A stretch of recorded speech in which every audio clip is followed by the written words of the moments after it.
vez, retornando aqui às nossas videoaulas. Hoje nós vamos dar continuidade à chamada terceira geração modernista. No vídeo anterior nós falamos um pouquinho do contexto histórico, alguns aspectos importantes, as características mais relevantes dessa geração, desse período. E hoje nós vamos falar de alguns autores desta fase. A primeira autora, a Clarice Lispector, que veio ao Brasil com 17 anos, de origem ucraniana, cuja obra traz, sobretudo, aquilo que nós falamos, o caráter intimista, o caráter psicológico. É uma obra cujo enredo se centra, sobretudo, na narrativa psicológica, uma narrativa não linear. A autora, ela traz essa questão, uma característica muito presente da epifania, uma espécie de revelação, que ela aborda e insere no tempo psicológico. Então, a narrativa da Clarice é, sobretudo, uma narrativa que quebra muito com a questão da linearidade. Não há um marco temporal definido em suas obras e ela se centra, sobretudo, na questão da imagem, da subjetividade. Portanto, na grande parte das obras há uma narrativa, um estilo em que as imagens, as metáforas, elas se enredam na própria escritura da Clarice Lispector.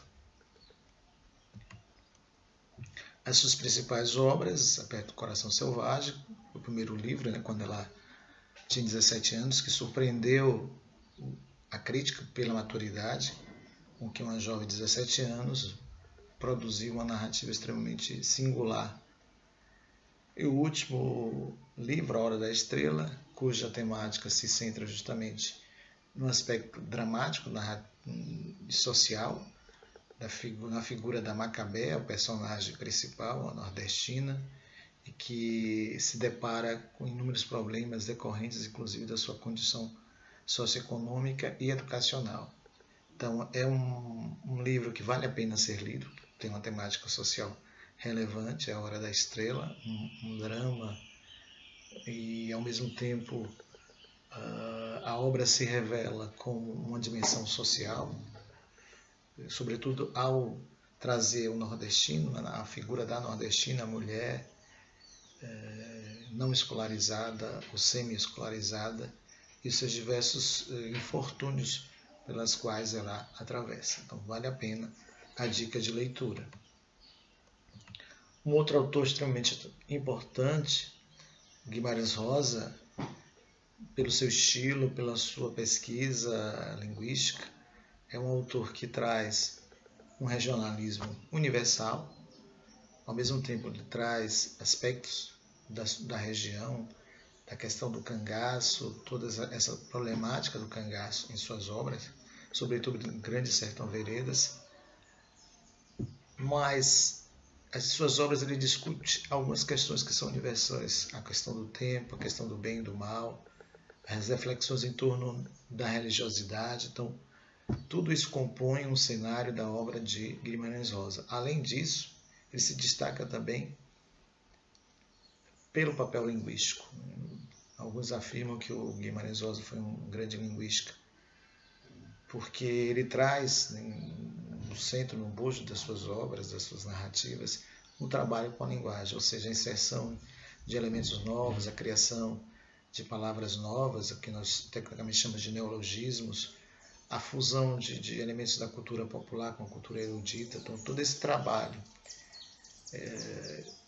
dá a Guimarães Rosa um papel de destaque no âmbito da literatura brasileira. As suas principais obras, aqui a Sagarana, alguns contos importantes, Terceira Margem do Rio, Primeiras Histórias e, sobretudo, Grande Sertão Veredas, que é a obra que tematiza a questão da reflexão sobre a história da homossexualidade no jagunço, a história de Adorim e Riobaldo, né, a relação entre esses dois jagunços. Riobaldo conta, a partir do seu olhar, ele como ex-jagunço, toda a sua narrativa se desenvolve através dos conflitos, das guerras e dessa história entre Riobaldo e de Adorim. É um livro denso, extenso, que vale a pena também ser lido, para que se conheça um pouco da narrativa sertaneja, né, desses aspectos que eu levantei aqui. Né, ao mesmo tempo é um regionalismo local, que traz aspectos locais, mas traz em sua obra questões relevantes do ponto de vista social, do ponto de vista existencial. E por fim, o poeta, né, João Cabral de Melo Neto, poeta dessa geração de 45. Evidentemente que existem outros autores, mas nós destacamos normalmente os livros, e a crítica destaca esses grandes autores, embora outros autores também vão surgir nesse pós-modernismo. Mas João Cabral de Melo Neto, ele pode ser definido como um autor de uma poesia seca, objetiva, de um estilo extremamente cortador. Ele busca um trabalho com a linguagem, agora do ponto de vista formal. Por isso, o rigor formal está presente em grande parte das suas poesias. Né? Uma poesia de destaque é Morte e Vida Severina, uma narrativa, um Alto de Natal, uma narrativa toda poética, em que há um trabalho com o rigor. Então, o rigor formal foi das grandes características do João Cabral de Melo Neto, que buscava esse trabalho com a linguagem. Muitos o assemelham ao rigor formal do parnasianismo.